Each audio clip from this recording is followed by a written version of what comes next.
है आपका स्वागत है। मैं विवेक बिंद्रा, मोटिवेशनल स्पीकर। आज एक ऐसे इंसान की बात करूंगा, हो सकता है आपकी आत्मा कांप जाए। एक बात कहूं, वीडियो पूरा देखिएगा अगर हिम्मत है आप में तो, और कोशिश करिएगा कि अंत में रोए भी ना आप। इनका नाम है छत्रपति संभाजी महाराज।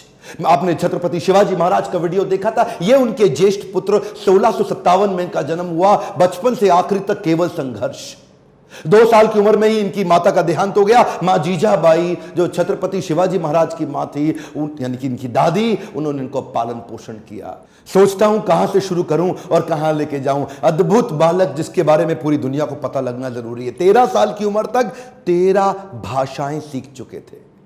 13 साल की उम्र तक संस्कृत के विद्वान पंडित सारी रीजनल भाषाएं, भारत की पुर्तगालियों की भाषा, अंग्रेजों की भाषा, मुगलों की भाषा, साउथ इंडियन लैंग्वेज, सारी डेक्कन भाषा, कई शास्त्र लिख डाले।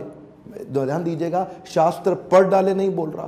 13 साल की उम्र तक 13 भाषा और कई शास्त्र, बुद्ध भूषण और नखशिखा जैसे वो शास्त्र, और कई शास्त्र जहां पे इन्होंने अपने रायगढ़ के किलों की बात करी, गणपति का बहुत सुंदर गुणगान किया।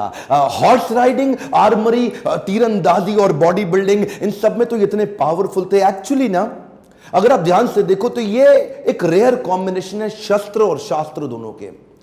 जो बच्चा या जो व्यक्ति शास्त्र पढ़ने में बड़ा एक्सपर्ट हो जाता है ना, फिर उससे शस्त्र उठता नहीं, और जो शस्त्र उठा लेता है वो शास्त्र पढ़ने में निपुण नहीं होता। अद्भुत बाल साहित्यकार, जो साहित्य पढ़ता भी था और साहित्य लिखता भी था। हुआ क्या, बुद्धि और बल दोनों बढ़ गया। 60 किलो की तलवार लेके 16 साल की उम्र में पहला युद्ध रामनगर का जीता। छोटा बच्चा होता है ना, उसका मन होता है कि पिता के साथ समय बिताए, पर पिता उस समय मुगलों से लोहा लेने में व्यस्त हो चुके थे। लेकिन एक बार छत्रपति शिवाजी महाराज ने, अभी ये 9 साल के थे संभाजी महाराज, इनको क्या बोले, मेरे साथ चलो, आगरा जा रहा हूं मैं, वहां के मुगल शासक औरंगजेब से मिलने। और घोड़े में बिठा के 1250 किलोमीटर, ध्यान दीजिएगा, घोड़े में 1250 किलोमीटर 9 साल का बच्चा पिता के साथ पीछे बैठ करके पहुंच गया आगरा। आगरा में क्या हुआ ये देख के हैरान हो गया। छोटा सा बच्चा, वहां मुगल सल्तनत के राजा उस समय जापना, क्या किया, इनकी पहले तो बेइज्जती करी, उसके बाद इनको कारागृह में बंदी बना लिया। ये बच्चा घबराता नहीं था, ये करेज इतना था कि वहीं बैठ के सोचने लगा, कैसे निकलूं, कैसे पिता को निकालूं, कैसे निकलूं। पहले तो पिता को बाहर निकाला, कुछ दिनों के बाद खुद भी वहां से गायब हो गया, रायगढ़ पहुंच गया। 10 साल की उम्र में इसको महाराज ऑफ आमेर के पास भेज दिया गया कि कैसे पॉलिटिकल अलायंसेस को और समझ सकें। यही 2 इंसिडेंट इसके लिए बहुत हो गए थे कि कैसे ये समझे, और उसके बाद तैयारी करने लगा। हर सफल शासक के पास कोई ना कोई बुद्धिमान सलाहकार जरूर रहता है। चंद्रगुप्त मौर्य के पास चाणक्य पंडित थे, जिन्होंने धनानंद के सारे साम्राज्य को उखाड़ा था। ठीक इसी प्रकार इन्होंने उज्जैन के कवि कलश, उनको अपना सलाहकार, एडवाइजर, फ्रेंड, फिलोसोफर, गाइड बनाया, जो अपनी कविताओं के माध्यम से इनकी विचारधारा को तैयार किया करते थे। इनकी सोचने की क्षमता, इनके बैरियर्स को खत्म करते थे। वो उनके ऐसे महान इंटेलिजेंट एडवाइजर थे जो हमेशा इनके, कवि कलश को हमेशा अपने साथ रखते थे। पिता भी युद्ध लड़ने में बिजी थे, इन्होंने 19 साल की उम्र से पिता के पीछे से अपने रायगढ़ के किले को संभालना शुरू कर दिया। 23 साल की उम्र में 1681 में पिता छत्रपति शिवाजी महाराज, वीर मराठा, उनका देहांत हुआ। इन्होंने 1 मिनट समय नहीं देर गवाया, तुरंत तैयारी करी।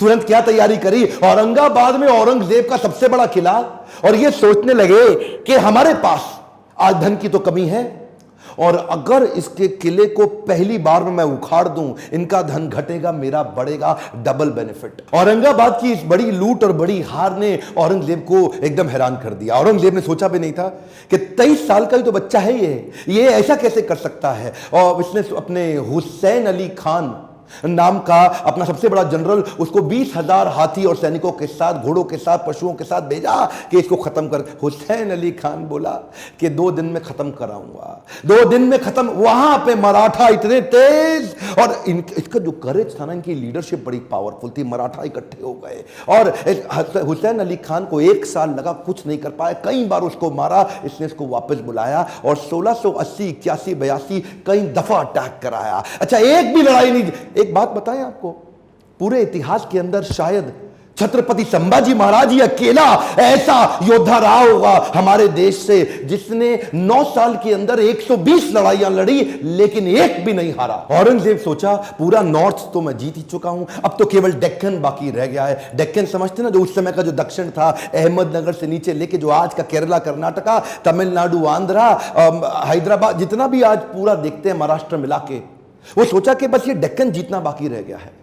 तो वो महाराष्ट्र की तरफ जब बढ़ने लगा तो वहीं औरंगजेब ने एक ट्रीटी साइन करने की कोशिश करी, एक कॉन्ट्रैक्ट साइन करने की कोशिश किया पुर्तगालियों के साथ गोवा में, ताकि समुद्री रास्ते से उनको एक और सपोर्ट मिले, उनके arms and ammunition middle east से आ सके। औरंगजेब बहुत तेज था, बोला सोचा नॉर्थ से भी सपोर्ट लूंगा, पोर्चुगीज लोगों को साथ रखूंगा, साउथ से और निकालूंगा, तीनों चारों दिशाओं से खदेड़ के खत्म कर दूंगा, ये तो छोटा सा बच्चा है। इन्होंने जैसे ही पता चला संभाजी महाराज को, सबसे पहले ये गोवा में घुस गए। गोवा में जाकर के इन्होंने पोर्चुगीज को तो उखाड़ उखाड़ के बहुत फेंक फेंक के मारा और ये वापस आए। उसके बाद फिर लड़ने की तैयारी करी। मेरे हिसाब से छत्रपति संभाजी महाराज की सबसे बड़ी अचीवमेंट्स में एक अचीवमेंट तो यह रही कि उन्होंने 9 साल तक औरंगजेब को मराठाओं के बीच में घुमाता रहा। औरंगजेब एक्चुअली नॉर्थ छोड़ के यहां आ गया और मराठाओं के बीच में इतना घुमाया, 8 लाख की सेना, इनकी 20,000 की सेना। इन्होंने मराठाओं को इधर से मार उधर से मार, इतनी लड़ाइयां लड़ी, एक बार भी औरंगजेब जीत नहीं पाया। अच्छा हुआ ये क्योंकि इनको यहां बिजी रखा ना,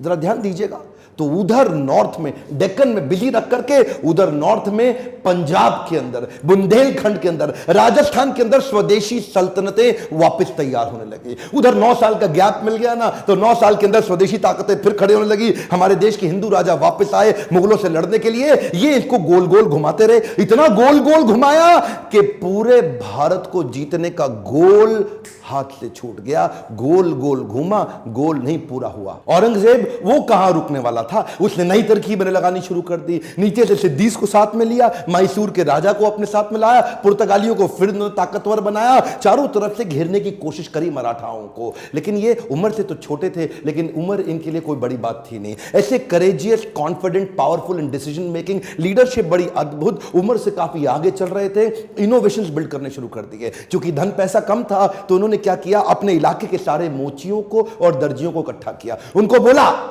आओ पेड़ से ना रबड़ का कपड़ा बनाओ निकाल करके, और लकड़ी की छालों को निकाल के तीर बनाओ, रबड़ के कपड़े को उसके आगे लपेट दो, एक तरफ तेल लगाओ दूसरी तरफ बारूद लगाओ। रबड़ का कपड़ा जल्दी जलता नहीं है, और तेल जला करके तीर को छोड़ दो, जैसे ही जाके निशाने पर टकराएगा उसका जो गन पाउडर है, बारूद, वो विस्फोट करेगा, भयंकर तबाही मचाएगा। नए नए इनोवेशंस लेके आए। मैं बोल रहा हूं ना, बुद्धि से बहुत तेज थे। औरंगजेब को भी तो मानना पड़ेगा ना। हाँ, हारते थे, मार खाते थे, फिर खड़े हो जाते थे लड़ने को, हारते थे, मार खाते थे, फिर खड़े हो जाते थे, और अकेले नहीं लड़ते थे, लोगों को साथ में लेके मराठाओं को घेरने में। ये चिक्कादेव राय नाम का एक राजा था जो इनके साथ पूरी तरह मिल चुका था। इसने क्या किया, छत्रपति संभाजी महाराज ये सबको बोल दिए, एक ने भी अगर औरंगजेब के धर्म परिवर्तन के मिशन में मदद करी, उखाड़ के सारी नस्लें खत्म कर दूंगा, बर्बाद कर दूंगा। मराठा हूं मैं, अपने देश के लिए काम करता हूं। और वो चिक्कादेव राय के बाद पुर्तगालियों को और सिद्धियों सबको खत्म करते चले गए।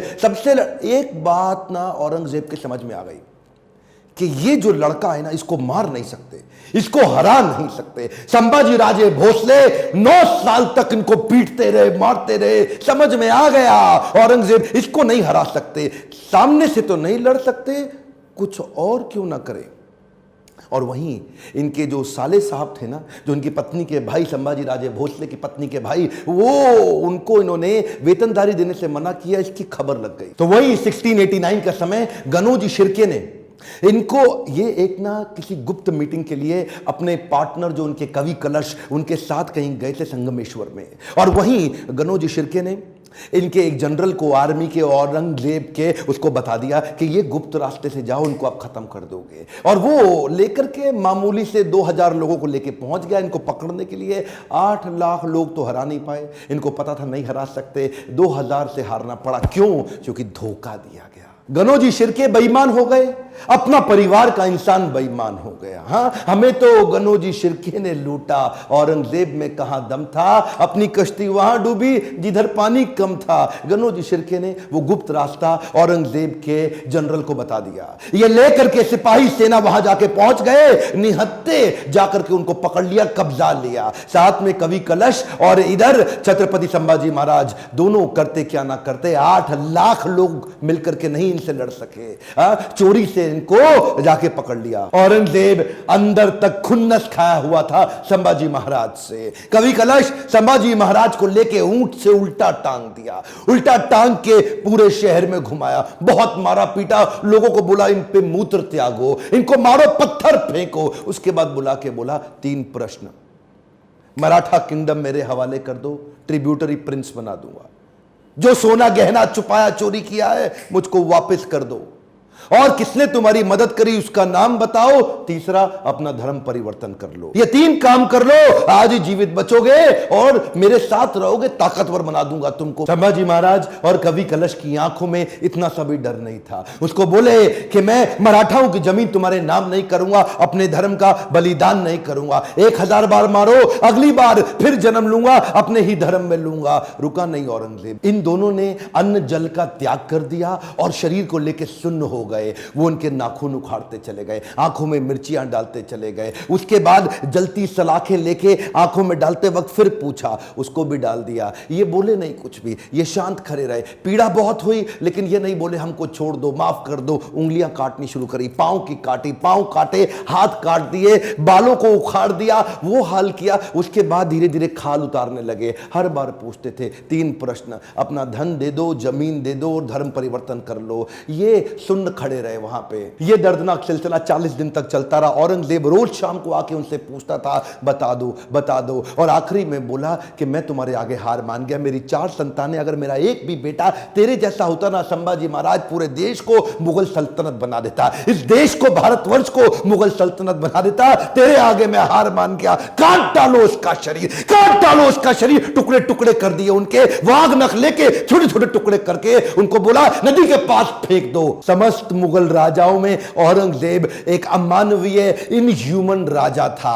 बहरहाल मौका मिल गया सारे मराठाओं को एक होने का। उन्होंने शरीर के टुकड़े उठाए शंभूजी महाराज के, उनको सिल के उनका अंतिम संस्कार किया। लेकिन अब हर घर महल बन गया, हर औरत सेना में आ गई, हर पत्ता तीर बन गया। देश धर्म पर मिटने वाला शेर शिवा का छावा था, महापराक्रमी परम प्रतापी एक ही शंभू राजा था। सारी मराठा कम्युनिटी एक हो गई और उसके बाद दोबारा युद्ध छेड़ा गया। खत्म हो गया दक्कन का सुल्तान बनने का उसका सपना। कुछ ही साल के अंदर वहीं दक्कन की भूमि में मारा गया, वहीं खत्म हो गया। औरंगजेब देश को नहीं जीत पाया। गर्व है मुझे कि मैंने जन्म लिया ऐसे देश में जहां वीर मराठा संभाजी महाराज का जन्म हुआ, पर दुख है मुझे कि देश आज ऐसे वीरों को भूलता चला जा रहा है। आज मेरी, आपकी, हर मराठा की और पूरे देश की जिम्मेदारी है कि इनकी कहानी पूरे देश को पता लगनी चाहिए। इस वीडियो को आग की तरह पूरे देश में फैला दो, बंद मत कर देना। इस वीडियो को शेयर किए बिना लाइक करिए। अगर आपको थोड़ा भी अच्छा लगा कमेंट में मेरे को फीडबैक दीजिए, और किसका वीडियो आप देखना चाहते हैं। मेरे साथ जुड़े रहने के लिए चैनल को सब्सक्राइब करके हर बार इस तरह के वीडियो देखने के लिए दिल से आप सबका धन्यवाद।